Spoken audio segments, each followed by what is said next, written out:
ॐ तव कथामृतं तप्तजीवनं कविभिरीडितं कल्मषापहं श्रवणमङ्गलं श्रीमदाततं भुवि गृह्णन्ति ये भूरिराजन्। श्री रामकृष्ण वचनामृत परिच्छेद 53। अधर के मकान पर ईशान आदि भक्तों के साथ श्री रामकृष्ण देव। बालक का विश्वास, अछूत जाति और शंकराचार्य, साधु का हृदय। श्री रामकृष्ण ने कलकत्ते में अधर के मकान पर शुभागमन किया है। आप अधर के बैठक घर में बैठे हैं। दिन के तीसरे पहर का समय है। राखाल, अधर, मास्टर, ईशान आदि तथा अनेक पड़ोसी भी उपस्थित हैं। श्री ईशान चंद्र मुखोपाध्याय को श्री रामकृष्ण प्यार करते थे। वे अकाउंटेंट जनरल के ऑफिस में सुपरिटेंडेंट थे। पेंशन लेने के बाद वे दान ध्यान धर्म कर्म करते थे और बीच बीच में श्री रामकृष्ण का दर्शन करते थे।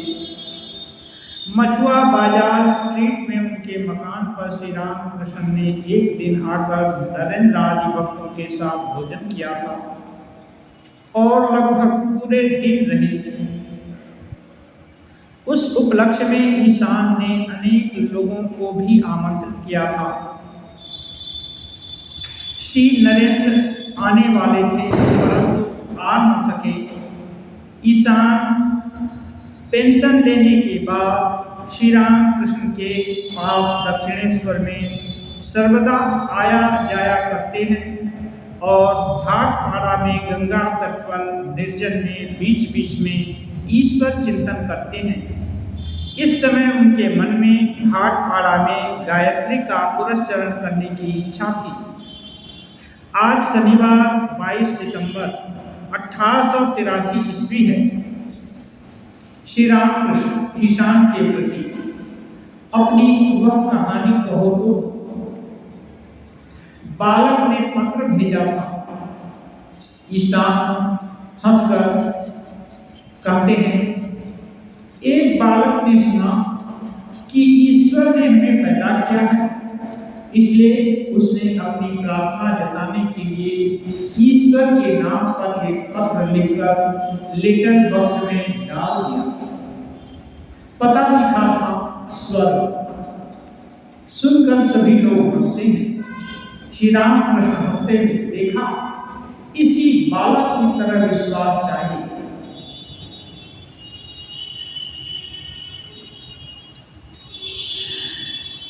The kingdom of heaven is revealed unto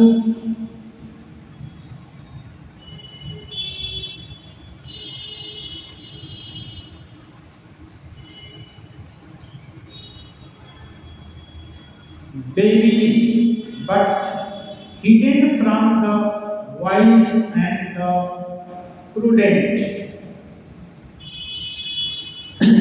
ईश्वर का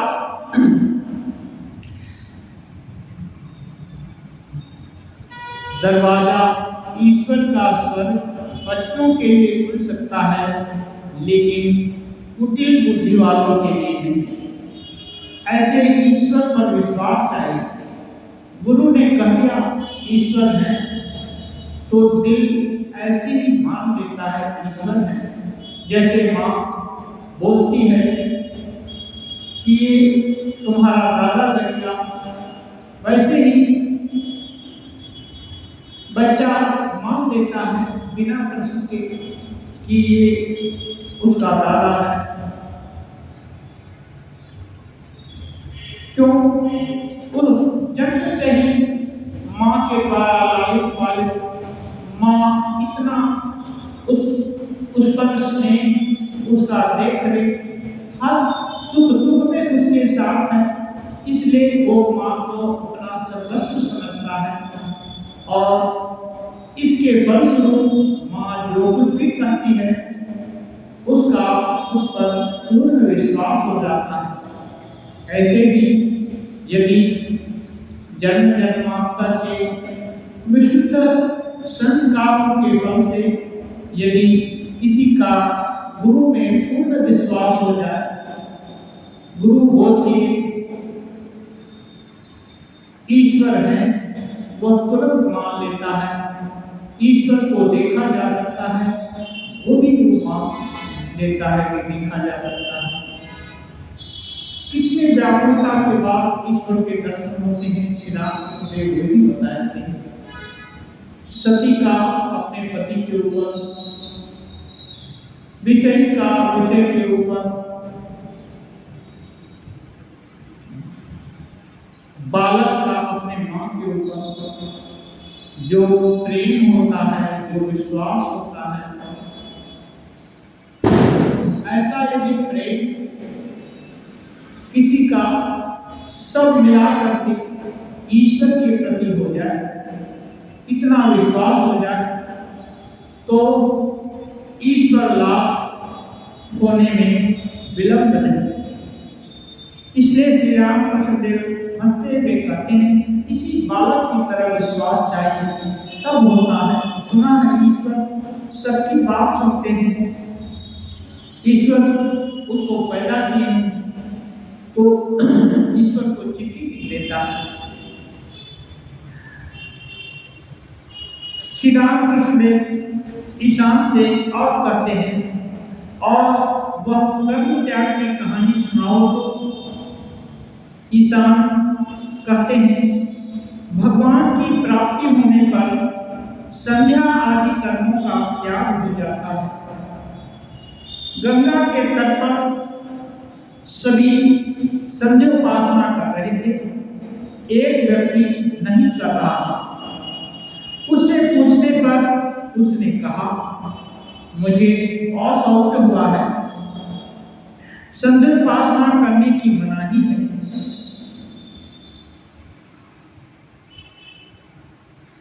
मृत शौच और जन्म शौच दोनों ही हुआ है।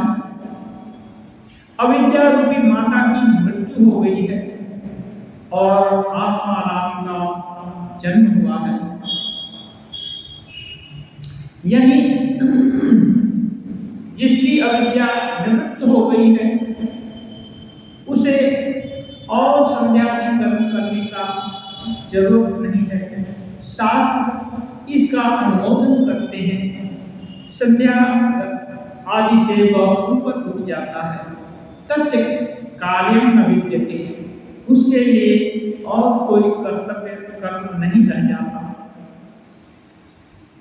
और आत्मा नाम का जन्म हुआ। जब आत्मा नाम जन्म लेते हैं तो ज्ञान विवेक वैराग्य पूर्ण मात्रा में विराजमान रहते हैं। काजे ज्ञान सूर्य के पास अविद्या रूपी अंधकार टिक नहीं सकता है। इसलिए अविद्या को हटाने के लिए और किसी प्रयास की जरूरत नहीं है। बिना प्रयास के ही ज्ञान पूर्ण मात्रा में विराजमान है। ब्रह्म ज्ञान, ईश्वर ज्ञान, इसलिए वहाँ और किसी साधन की, किसी युक्ति की जरूरत नहीं है। श्री रामकृष्ण, अच्छा वह कहानी सुनाओ जिसमें कहा है कि आत्मज्ञान होने पर जाति भेद नहीं रह जाता। ईशान, वाराणसी में गंगा स्नान करके शंकराचार्य घाट की सीढ़ी पर चढ़ रहे थे। उस समय कुत्ते पालने वाला एक चंडाल उसको अपने सामने बिल्कुल पास ही देखकर वे बोले, यह क्या, तूने मुझे छू लिया? चांडाल बोला, और मैंने भी तुम्हें नहीं छुआ। आत्मा सभी के अंदर अंतर्यामी और निर्लिप्त है।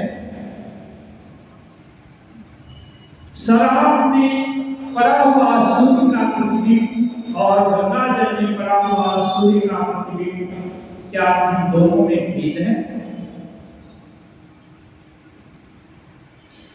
अर्थात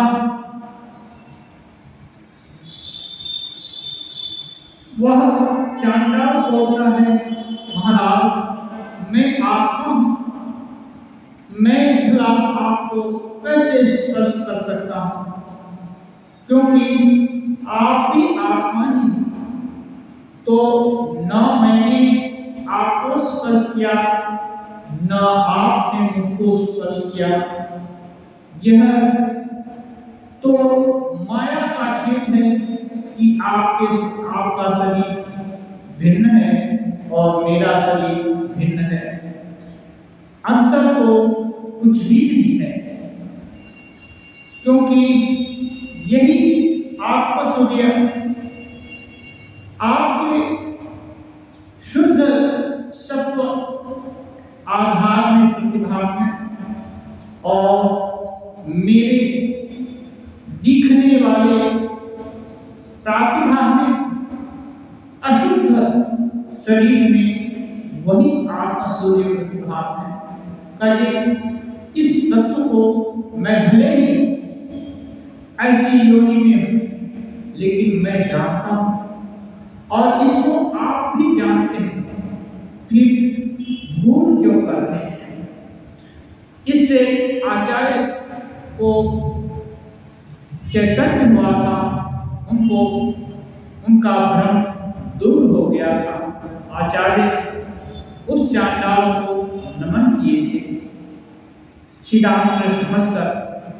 और वह समन्वय की कथा कैसी है, सभी मतों से उन्हें प्राप्त किया जा सकता है।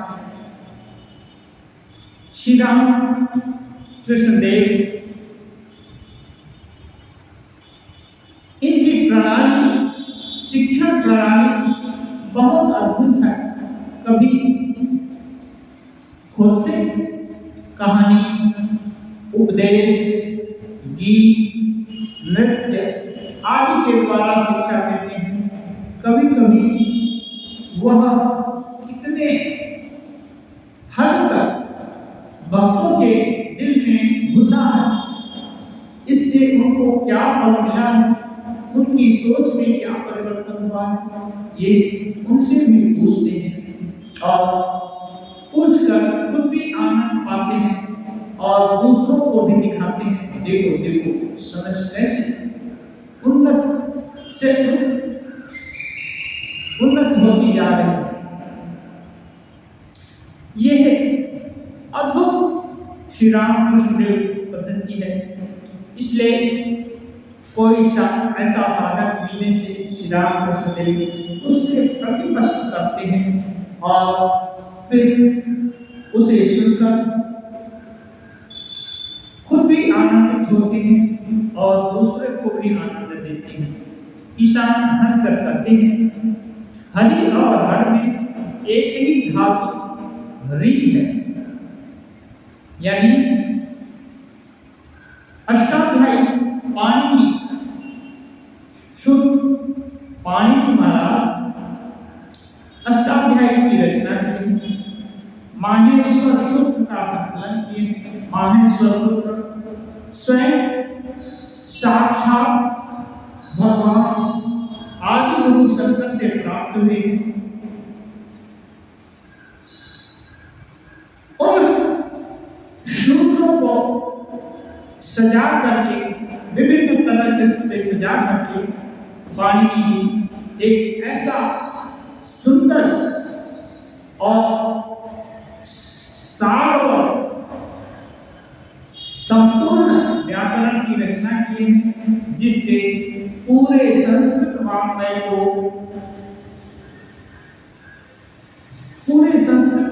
के तात्पर्य को ठीक ठीक समझने में पूरी आसानी हो जाती है। जो लोग भाई पानी को अच्छा से पढ़ लिए हैं, उसको आयत्त कर लिए हैं, उसको अपने में समाहित कर लिए हैं, वे लोग संस्कृत के गुण से गुण अर्थ को भी समझने में कामयाब हो जाते हैं। उसमें है सभी जितनी भी शब्द हैं उनकी उत्पत्ति विभिन्न धातुओं से बताई जाती है। तो एक धातु में विभिन्न प्रकार के प्रत्यय लगाकर, उपसर्ग आदि लगाकर बहुत सारे शब्द बन जाते हैं। तो री धातु है, उसी से हरि और हर बना है, केवल प्रत्यय का भेद है। इसलिए जो मूल तत्व है, कहने का मतलब जो मूल तत्व है, जो हरि है वही हर है, यानी ईश्वर एक ही है, उनके नाम अलग अलग है, क्योंकि तत्वतः वो एक ही है। विश्वास भर रहना चाहिए, कहें विश्वास भर रहना चाहिए। ये यदि विश्वास हो जाता है, ये बालक जैसा विश्वास हो जाता है कि गुरु शास्त्र जो भी उपदेश दिए हैं वे मानव के कल्याण के लिए हैं। जो पढ़ रहा है, जो सुन रहा है, उसके कल्याण के लिए है, उनको मुक्ति का मार्ग दिखाने के लिए है, उनको चैतन्य कराने के लिए है, उनको स्वस्वरूप का बोध कराने के लिए है। ऐसा यदि विश्वास हो जाए और इस विश्वास को लेकर यदि शास्त्र अध्ययन किया जाए तो धीरे धीरे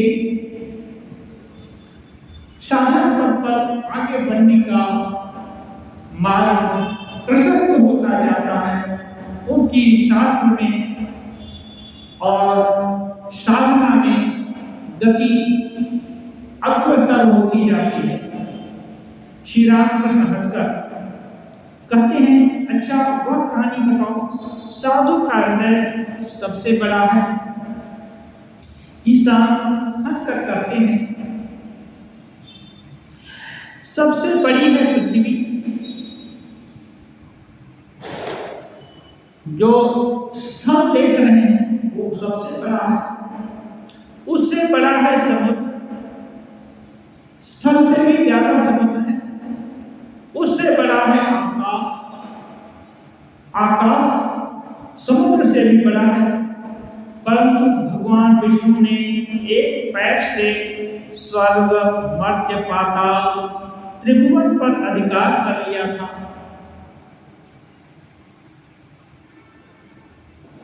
भगवान विष्णु एक पैर से स्वर्ग, मर्त्य, पाताल, एक तीनों लोकों पर एक पैर से और बाकी 14 भुवन को दूसरे पैर से नाप लिए। फिर बलि राजा उनको तीसरा पद, 3 पद जगह देने के लिए वचनबद्ध हुए थे, अब तीसरा पद दे नहीं पाए। वे आश्चर्यचकित हैं भगवान के ऐश्वर्य को देखकर। ये तो अद्भुत है। आए थे बामन बनकर, छोटे छोटे पैर लेकर, और मापने को कहा तो ये तीनों लोगों को एक साथ माप रहे का क्षमता रखते हैं, अनंत शक्ति, अनंत वीर्य। लेकिन भक्त के दिल में एक और महानता बसती है, जो त्रिभुवन की महानता से भी, 14 भुवन की महानता से भी वो बड़ा है। और उसका प्यारा प्यारा शुद्ध भगवान के लिए निवेदित हृदय। जब भगवान राजा बलि को धमकाने लगे कि बलि तुम तो बहुत गर्ववान थे, ये मामलो ब्राह्मण को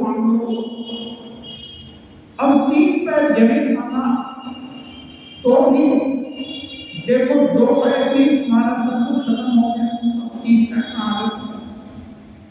बलि विचलित नहीं हुई।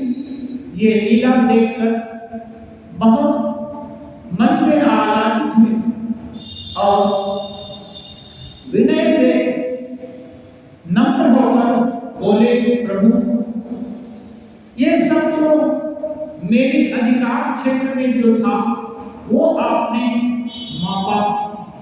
अभी मैं अपने अधिकार क्षेत्र के बाहर आपके द्वारा बनाया हुआ आपका मैं तो बाहर खड़ा हूं, मुझको क्यों नहीं मापते? ये तीसरा चरण आप मेरे मस्तक पर रख दीजिए, मेरे सिर पर रख दीजिए। जैसे ही भगवान पूर्ण समर्पण की घड़ी देखते हैं राजा पूर्ण रूप से आत्मसमर्पण कर दिया है, खुद को भी दे डालना चाहता है। अब उसकी गति सब कुछ अब मेरे हाथ सौंप देना चाहता हूं। तब भगवान तुरंत गदगद हो गए और अपने दिव्य पादारविंद को बलि के मस्तक पर रख दिए और भगवान जो एक पैर में तीनों लोगों को मार सकते हैं, दूसरे पैर में चौरों भुवन को मार सकते हैं, ऐसे प्रभु बलि के सिर पर पैर रखते हैं, लेकिन बलि का सिर चूर चूर नहीं होता। भगवान हर कुछ करने में समर्थ है। वो ऐसे ब्रह्म समुद्र है, वहां डूबने से आदमी अमर हो जाता है, मरता नहीं है, वहां सभी अमर हो जाते हैं। इसलिए भगवान के पैर पड़ने से महाराज बलि की कीर्ति 14 भुवन में व्याप्त हो गई। ऐसा सुयोग और यहाँ तक कि ब्रह्मा विष्णु ने, ब्रह्मा आदि किसी ने भी नहीं पाया, शिव जी भी नहीं पाए और देवता की तो बात ही क्या। ऐसे भगवान के दिव्य पादारविंद राजा बलि के मस्तक पर पड़े और भगवान गदगद हो गए। और जब भगवान खुश होते हैं तो उनके लिए अदेय कुछ नहीं होता।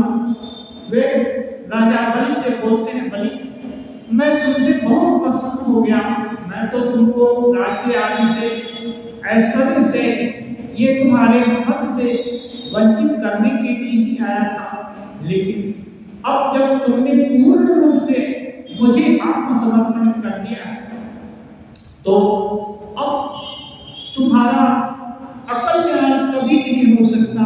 नहीं कल्याण कश्चित् दुर्गति तात गच्छति। हे तात, अब जो तुमने संकल्प लिया, ये संकल्प अब मुझको तुम्हारे बस में कर दिया है। अब तुम जो चाहो मुझसे मांग सकते हो, मैं सब कुछ देने में समर्थ हूं। राजा बलि बोलते हैं, प्रभु, आप जब प्रसन्न हो गए तो और पाना क्या रह गया? अब आपसे क्या मांगा जाए? अब जिनको कि सब कुछ दिया, अब उनसे लेने का कोई मतलब नहीं होता है। इसलिए अब नहीं मांगना ही अच्छा है। भगवान बोलते हैं, नहीं, कुछ तो मांगो, मेरी तुमको नहीं कुछ चाहिए, मेरी लाज तो रखो। मैं सर्वसमर्थ, मैं तुम्हारे अधीन हो गया, तो तुम मुझसे कुछ तो चाहो। तो राजा बलि कहते हैं, प्रभु, मैं ये आपकी 6 छवि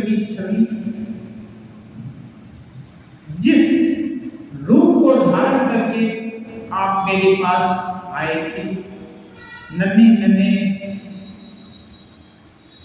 पुण्य पद वाले, ये आप मेरे सामने, मेरे नेत्रों के सामने सब समय विराजमान हो, यही मेरी इच्छा है।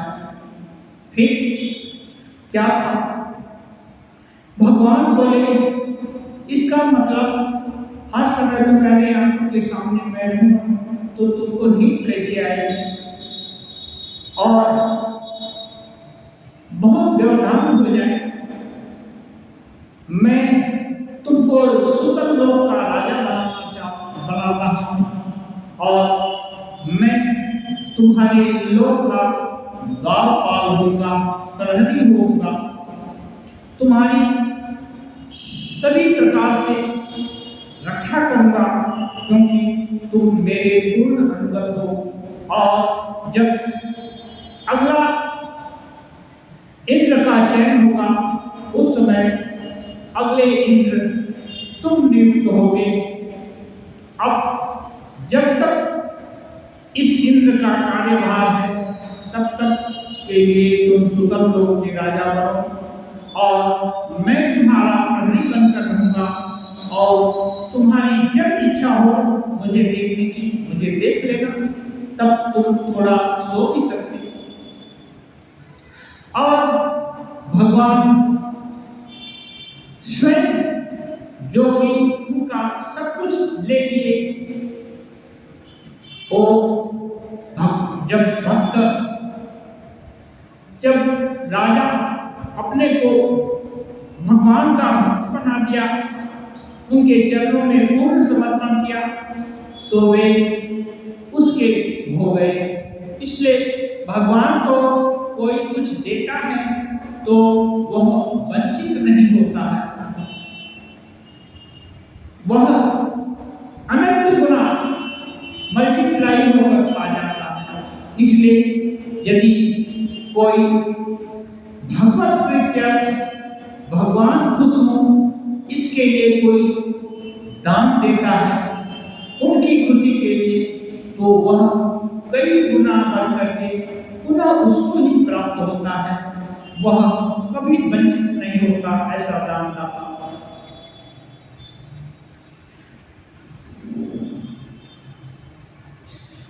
इसलिए कहते हैं, एक से बढ़कर एक है, परंतु भगवान विष्णु ने एक पैर से स्वर्ग, मर्त्य, पाताल, त्रिभुवन पर अधिकार कर लिया। पर इन विष्णु का हृदय साधु के हृदय में विराजमान हो जाता है।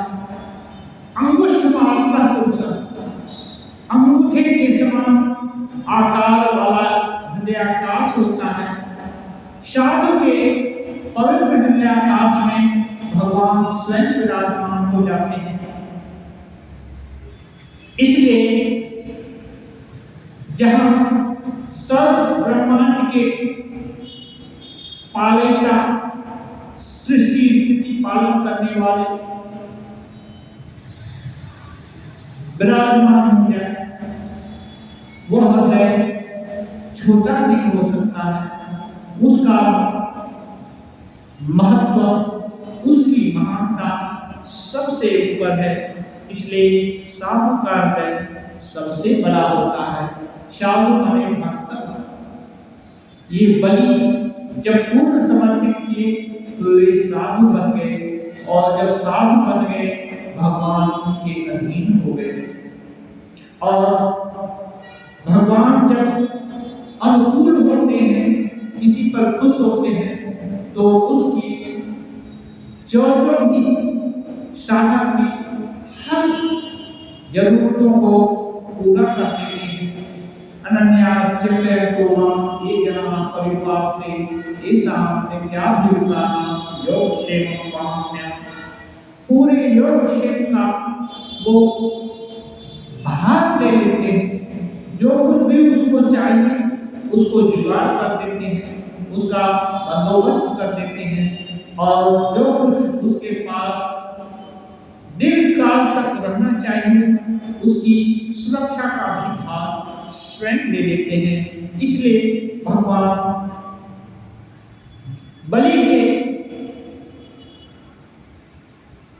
आत्मोत्सर्ग के बाद उनके हो गए, लेकिन भगवान बलि के हो गए, इसका मतलब भगवान अन्य सबके नहीं है, ऐसी बात नहीं है। क्योंकि पूर्ण से पूर्ण को निकालने पर पूर्ण ही बचता है।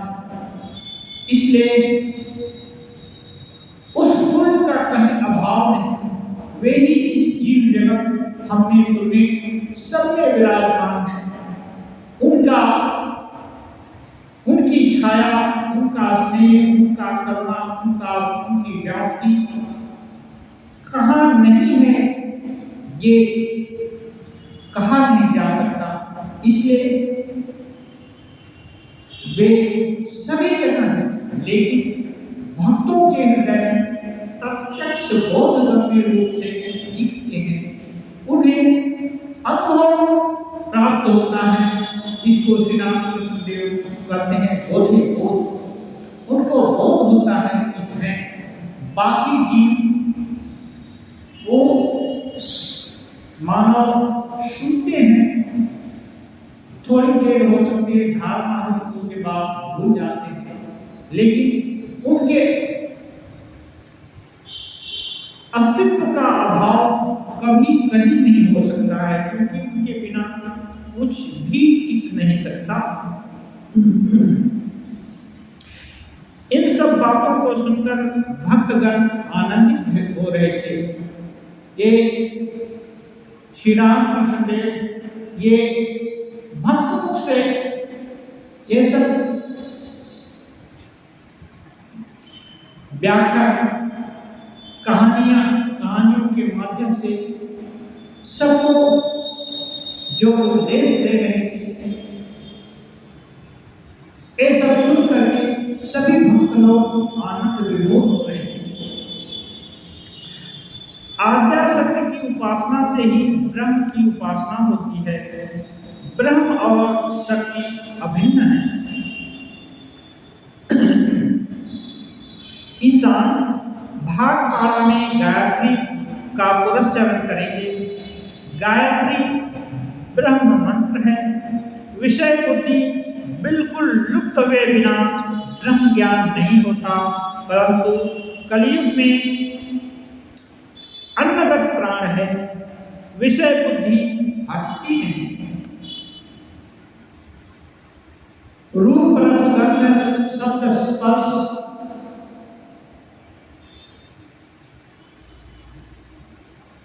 मान तथा इन्हीं रूप रस गंध शब्द स्पर्श आदि में ही मन सदा लगा रहता है। इसलिए ठाकुर कहते हैं मन इन्हीं विषयों को लेकर रहता है। इसीलिए श्री रामकृष्ण देव कहते हैं कली में वेद मंत्र नहीं चलता। वेद मंत्र माने जो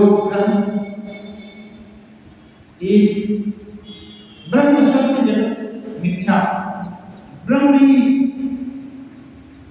सभी जगह ईशावास्य जगत सब और कुछ है ही, ये बात नहीं चलती। कहते हैं जो ब्रह्म है वही शक्ति है। इसलिए शक्ति की उपासना करने से ही ब्रह्म की उपासना होती है।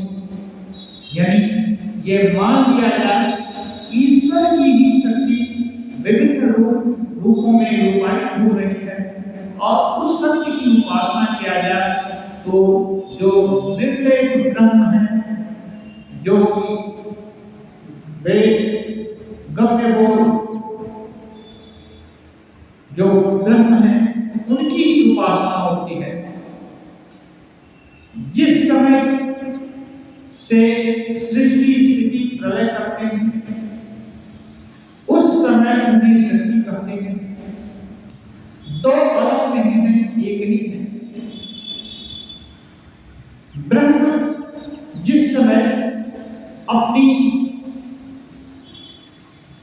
माया का आश्रय लेकर सृष्टि स्थिति पालन करते हैं, प्रलय करते हैं, उस समय उन्हें शक्ति करती है। और जिस समय अपनी महिमा में केवल महिमान्वित रहते हैं, उस समय निर्लेप अलेप ब्रह्म है। वे एक ही हैं, दो नहीं है, दो सत्ता नहीं है। श्री रामकृष्ण ईशान के क्यों नेति नेति करके भटक रहे हो? ब्रह्म के संबंध में भी कुछ भी नहीं कहा जा सकता, केवल कहा जा सकता है अस्ति मात्रम ओम केवलः राम। ईशान को ब्रह्म विचार ज्यादा अच्छा लगता है। वे नेति नेति मार्ग को ज्यादा अपनाते हैं, उसमें उनकी अधिक निष्ठा रहती है। लेकिन यह शरीर को रहते, देह ज्ञान रहते, जो शरीर है नहीं, इस काल में है नहीं, दुख नहीं है, पीड़ा नहीं है, कष्ट नहीं है, क्षुधा पिपासा नहीं है, रोग जंत्रणा नहीं है, काम क्रोध मद मोह लोभ भय शोक ये सब नहीं है। ये केवल विचार करके उड़ा देना सहज नहीं हो पाता है। इसलिए श्री रामकृष्ण कहते हैं कि ब्रह्म के संबंध में कुछ भी ठीक ठीक नहीं कहा जा सकता, केवल यही कहा जा सकता है अस्ति मात्रम ओम। ओम इत्येकाक्षरं ब्रह्म, ओम इति एकाक्षरं ब्रह्म। उसकी ब्रह्म को की कोई व्याख्या नहीं हो सकती है, लेकिन वेद बताते हैं कि ब्रह्म को ओम शब्द के रूप में जाना जा सकता है, माना जा सकता है। केवल राम, केवल राम, ये जो राम दशरथ का बेटा, वही राम घर घर में मिलता, वही राम जगत से प्यारा, वही राम जगत पसेरा, वही राम जगत से न्यारा। ये ईश्वर, केवल ईश्वर, यही कहा जा सकता है और कुछ भी नहीं, क्योंकि वे स्वयं नहीं बता देने से कोई नहीं जान सकता है। यमे वैश्वरण्य एक लब्ध, उनकी इच्छा, उनकी कृपा, उनकी करुणा से ही संभव है। अन्यथा जीव का साध्य क्या कि वे वह अपने स्वरूप का को जान सके, क्योंकि माया बहुत दुर्लभ है, कठिन है। श्री रामकृष्ण देव आगे कहते हैं, हम जो कुछ देख रहे हैं, सोच रहे हैं, सभी उस आज्ञा शक्ति का, उस चित शक्ति का ही ऐश्वर्य है। श्री रामकृष्ण देव जिनको शक्ति करते हैं, आज्ञा शक्ति करते हैं, जिनको काली करते हैं, जिनको ब्रह्ममयी करते हैं, कह रहे हैं उन्हीं की, उनका ही ऐश्वर्य है। जो कुछ भी देख रहे हो, माने जहाँ भी यद्यपि विभूति मत सत्वम श्री मधुरचित पीवा तत्त दीवाव वक्षत्वम हम तेजों से संभव। जहाँ भी किसी प्रकार का कोई उत्कर्ष देखने में आ रहा है, जिसकी व्याख्या बुद्धि गम्य नहीं हो रही है, वहाँ समझ लेना है कि वहाँ ईश्वर का ही उत्कृष्ट प्रकाश दिखाई दे रहा है। जहाँ जहाँ भी जिस प्रकाश की एक्सेलेंसी है, वह ईश्वर के ही अंश से संभूत है। इसलिए ये पूरा ऐश्वर्य उसी को श्री रामकृष्ण देव करते हैं आद्या शक्ति। सृजन, पालन, संहार, जीव जगत, फिर ध्यान, ध्याता, भक्ति, प्रेम, सब उन्हीं का ऐश्वर्य है। सृजन जो भी दिख रहा है, भू धातु से भाव जो भी प्रकट हुआ है वो उसका सृजन हुआ है, और जो भी चल रहा है, दिख रहा है, सस्टेन किया हुआ है, उसका मानो पालन हो रहा है। और संहार, जो कुछ आज है कल नहीं दिखता है, इस क्षण है अगले क्षण नहीं रहेगा, ये तो संहार है। फिर जीव, विभिन्न प्रकार के जीव हैं, मनुष्य है, मनुष्य का प्राणी है, स्वेदक, अंडज, कितने प्रकार के प्राणी हैं, स्तनपायी, अनंत प्रकार के प्राणी हैं जो दिखाई देते हैं, और कितने ऐसे हैं जो अदृश्य होते हैं। ये जीव और ये जगत जो चल रहा है, चलमान दिख रहा है, इसमें परिवर्तन भी दिख रहा है, उसको जगत कहते हैं। फिर ध्यान, ध्याता, ईश्वर का ध्यान करते हैं, अपने परम तत्व का ध्यान करते हैं, और जिनका जो ईश्वर है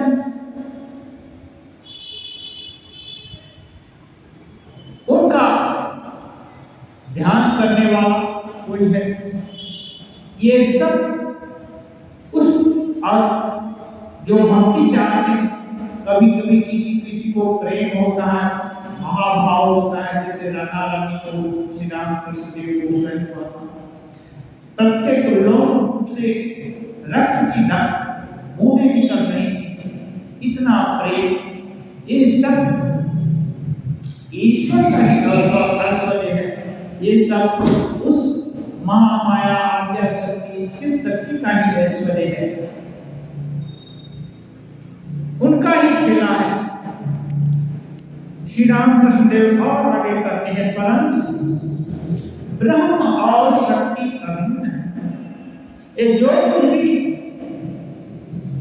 दिख रहा है ऐश्वर्य, और इसके पीछे जो है, जो कुछ नहीं करके भी सबका साक्षी है, वो ब्रह्म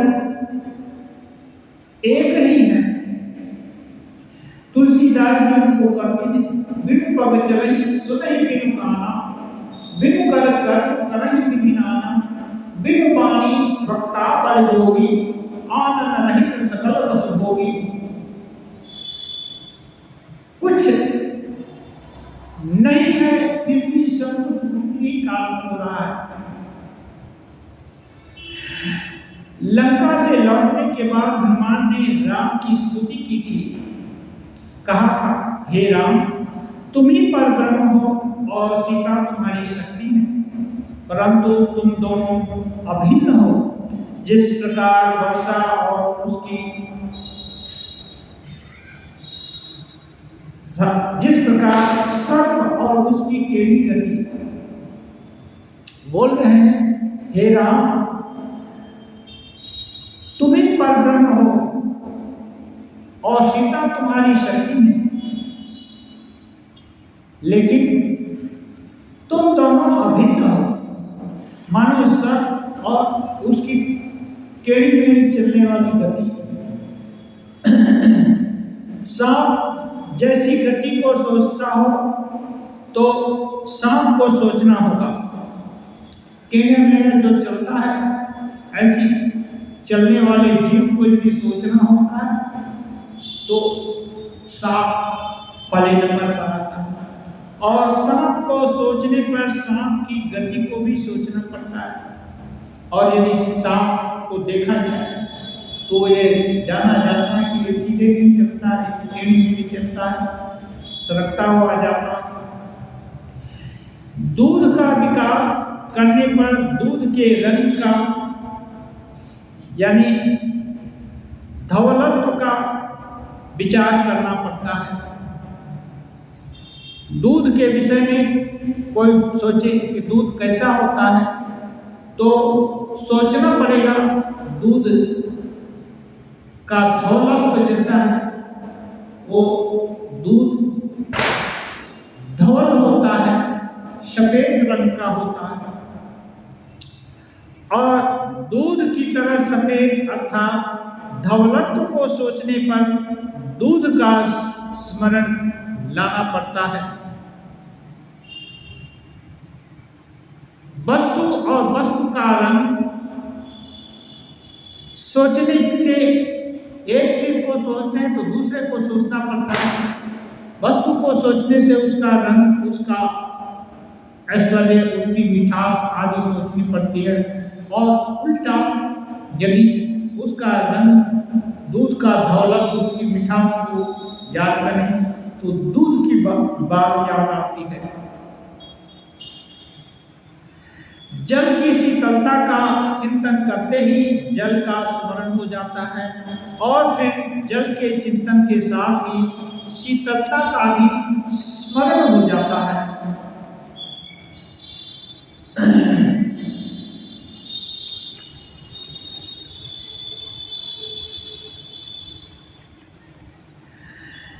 इस आज्ञा शक्ति या महामाया ने ब्रह्म को आवृत कर रखा है।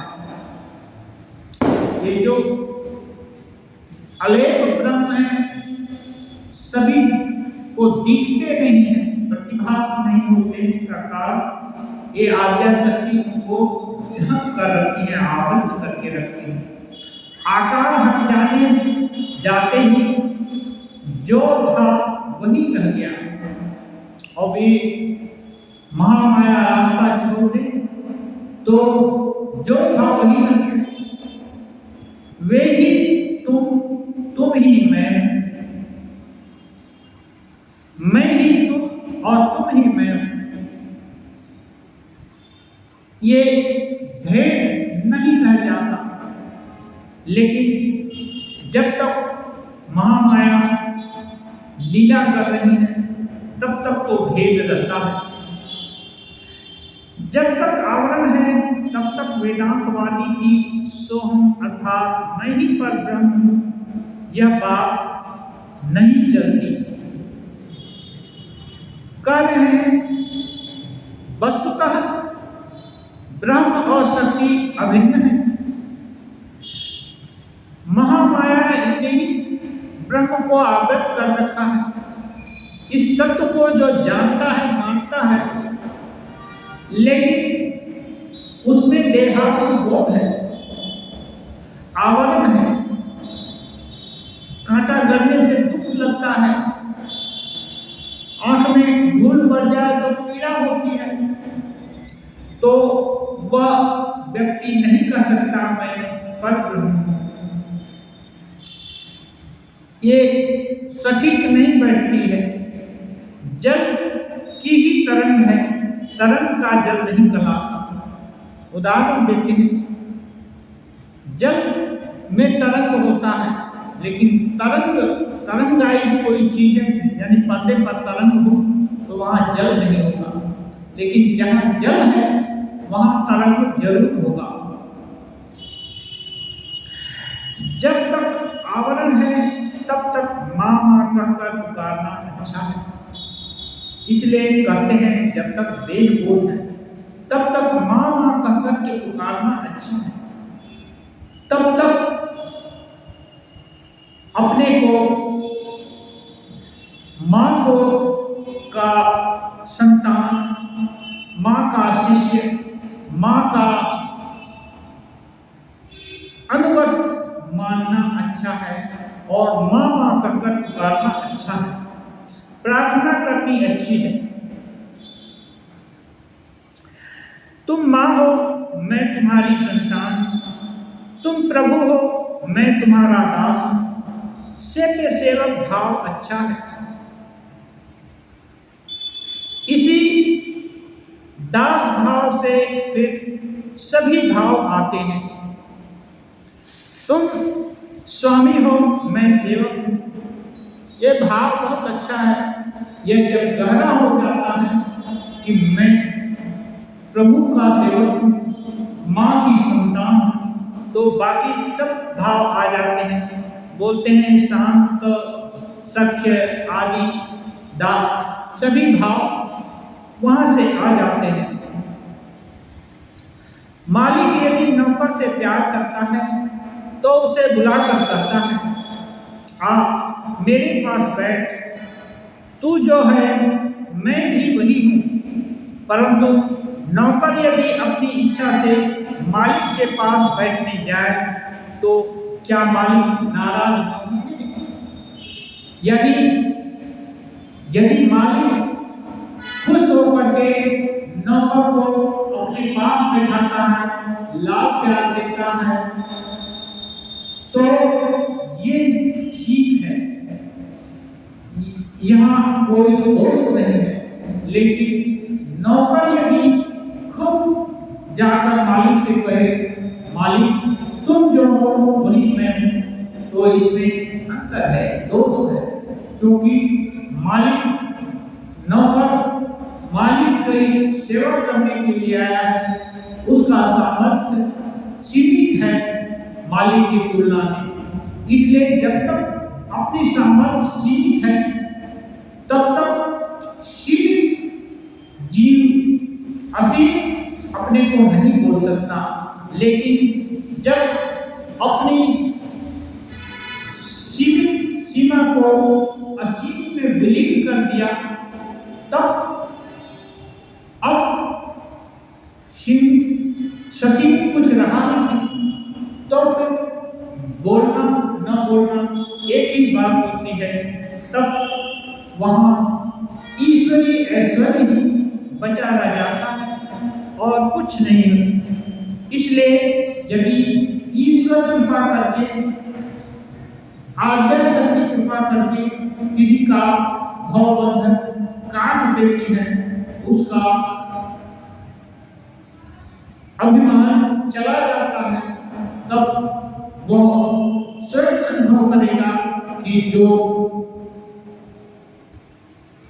आज्ञा शक्ति है वही, जो ब्रह्म है वही शक्ति है, और उसमें भी कोई भेद नहीं है, वह उनका ही है। आज्ञा शक्ति तथा अवतार लीला, वेद पुराण एवं तंत्रों का समन्वय। अवतार लीला ये सब चित शक्ति के ऐश्वर्य हैं। जो ब्रह्म है वे ही फिर राम कृष्ण और शिव हैं। श्री राम कृष्ण देव कहते हैं ये सब चित शक्ति के ऐश्वर्य हैं। जो चैतन्य शक्ति है, माँ की आवरणी शक्ति भी है और चैतन्य शक्ति भी है। जो राम कृष्ण और शिव हुए हैं, ये उनकी चैतन्य शक्ति चित शक्ति के ऐश्वर्य हैं। ईशान, हरि और हर एक ही धातु है, केवल प्रत्यय का भेद है। सभी लोग हंसते हैं। श्री राम कृष्ण, हाँ, एक के अतिरिक्त दो कुछ भी नहीं है। वेद में कहा है ओम सच्चिदानंद ब्रह्म, पुराण में कहा है ओम सच्चिदानंद कृष्ण, और तंत्र में कहा है ओम सच्चिदानंद शिव। उस चित शक्ति ने महामाया के रूप में सभी को अज्ञानी बना रखा है। अध्यात्म रामायण में है, राम के दर्शन जितने ऋषियों ने किए थे सभी एक बात कहते थे, हे राम, हमें अपनी भुवन मोहिनी माया द्वारा मुक्त न करो। जितने भी ऋषि लोग राम को देखते थे सभी कहते थे, हे राम, हमें तुम्हारी भुवन मोहिनी माया में मुग्ध न करो। अज्ञानेनावृतं ज्ञानं तेन मुह्यन्ति जन्तवः। इसलिए अज्ञानेन आवृतं ज्ञानम, अज्ञान में ज्ञान, अज्ञान के द्वारा ज्ञान ढका हुआ है, इसी के कारण जीव मुक्त हो जाता है। इसलिए साधक प्रार्थना करते हैं, हे प्रभु मेरे ऊपर से अज्ञान का पर्दा हटा दो, या मेरे ऊपर अज्ञान का पर्दा कभी मत आने देना। ईसा यह माया क्या है? प्रश्न करते हैं, ये माया जिसके कारण सब कुछ उलट-पुलट पड़ता है, क्या है? श्री राम कृष्ण, जो कुछ देखते हो, सुनते हो, सोचते हो, सभी माया है। श्री राम कृष्ण देव कहते हैं, जो कुछ देखते हो, सुनते हो, सोचते हो, सभी माया है। एक बात में कहना हो तो कामिनी कांचन ही माया का आवरण है। एक बात में यदि कह दो तो कामिनी और कांचन। आज जो कुछ भी झंझट है समाज में, देश में या अंतरराष्ट्रीय जगत में, सभी कामिनी, सभी के मूल में कामिनी कांचन का ही झंझट दिख रहा है। यदि इनको हटा दिया जाए तो जो कुछ भी भेद या टकराव ये सब नहीं दिखेगा। इसलिए एकदम संक्षिप्त सूत्र रूप में श्री रामकृष्ण देव कह रहे हैं, कामिनी के प्रति आकर्षण ही सभी विद्वेषों, सभी झगड़ा, सभी बंधनों का कारण है।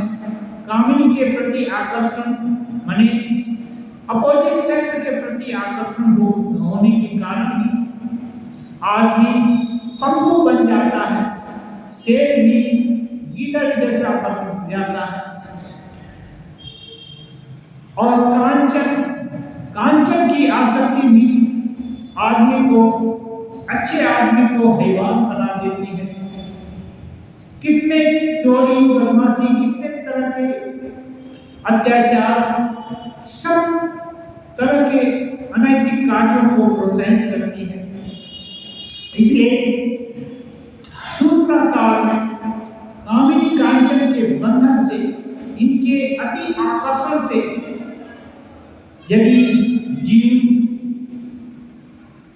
अपने को किसी प्रकार से विवेक, वैराग्य, भगवत कृपा से थोड़ा दूर कर लेता है तो वह इनकी माया का खेल समझ पाएगा और धीरे धीरे साधना करके उनके असल तत्व को समझ पाएगा और तब ब्रह्म और सत्य की अभिन्नता का बोध कर पाएगा और देखेगा वही वह भी है। पान खाना, तंबाकू पीना, तेल मालिश करना, इसमें दोष नहीं है। केवल इन्हीं का त्याग करने से क्या होगा? ठाकुर बोलते हैं, कोई पान खाना छोड़ देता है, कोई तंबाकू पीना छोड़ देता है, कोई तेल मालिश करना छोड़ देता है। एक छोटा मोटा चीज है, इनको छोड़ देने से क्या होगा? कामिनी कांचन के त्याग की आवश्यकता है। यदि छोड़ना है तो ईश्वरार्थ के कामिनी का त्याग करना, ब्रह्मचर्य का पालन करना, आजीवन ब्रह्मचर्य का पालन करना है, शुद्ध व्रत धारण करना है। और कांचन पैसे के पीछे सभी समय दौड़ते रहना। ठाकुर को बताए हैं श्रीरामकृष्ण देव, रुपए से क्या होता है? खाने को अन्न, पहनने को वस्त्र और रहने को घर होता है। यदि इसका संतान किसी को हो जाए तो, और इसी के लिए रुपए के पीछे मर मिटने से अच्छा कि ईश्वर लाभ कैसे हो, जीवन का उद्देश्य कैसे पूर्ण हो, इसके लिए संघर्ष करें। नहीं तो एक अहोभाग्य से मिला हुआ मानव जन्म अधूरा बन जाएगा।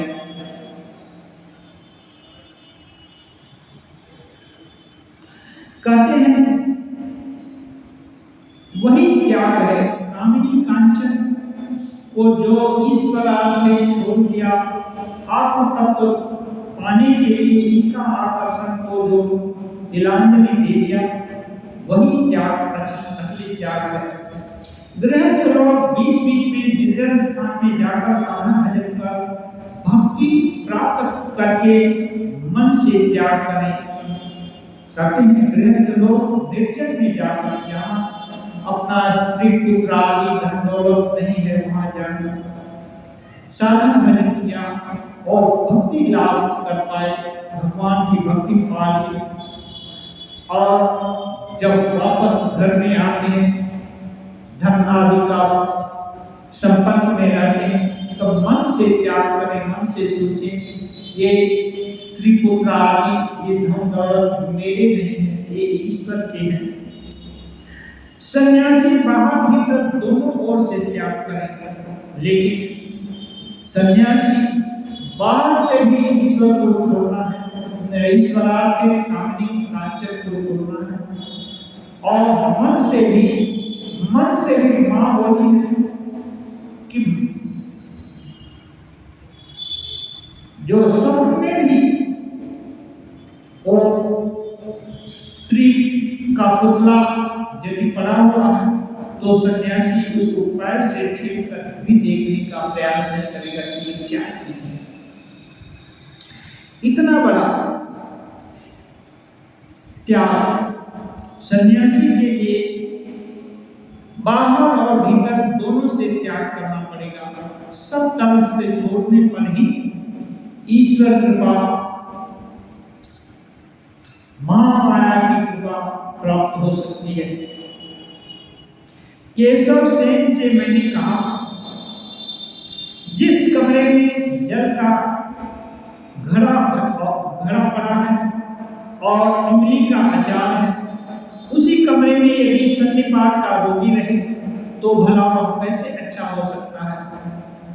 जल का घड़ा है और इमली का अचार है, दोनों ही पड़े रहेंगे, दोनों ही सन्निपात रोग के लिए घातक हैं, और दोनों ही हैं तो उस और इमली खट्टी मीठी अच्छी लगती है, पानी इमली खाने से पानी पीने की इच्छा हो।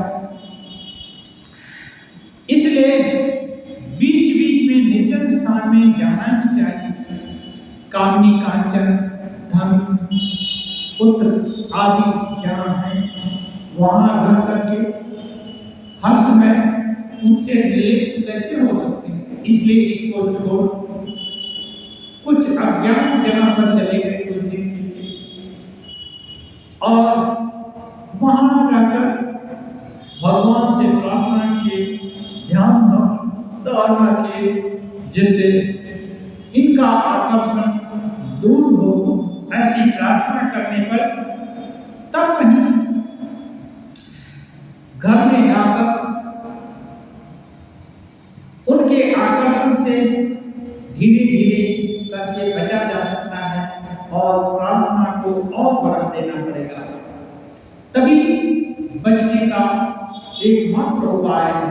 इसलिए श्री रामकृष्ण देव कहते हैं, लगे रहना पड़ेगा, अभ्यास करना पड़ेगा, बार बार कोशिश करनी पड़ेगी। अभ्यास से न तो कौन्तेय वैराग्येण चिक्रियते, बार बार प्रयास करने से यह अपने अधिकार में आ जाएगा। मन कामनी और कांचन से धीरे धीरे विमुख होगा। इसलिए जब तक ये नहीं हो जाता, तब तक ये साधना करना कि मैं वही हूँ, ये शोभा नहीं देता। मैं ब्रह्म हूँ, ये शोभा नहीं देता है। मैं माँ का संतान हूँ, माँ का दास हूँ, माँ का सेवक हूँ, माँ की सखी हूँ। ये सब भाव करके धीरे धीरे आगे बढ़ने का प्रयास करना होगा। उनकी सुप्रीमेसी को स्वीकार करना होगा, उनसे एकत्व बाद के लिए रख छोड़नी होगी। और निरंजनम नित्यम अनंत रूपम भक्तामृतपादचरित्रम वै ईशावतारम परमेशमीयं तं रामकृष्णं शीर्षा नमामि।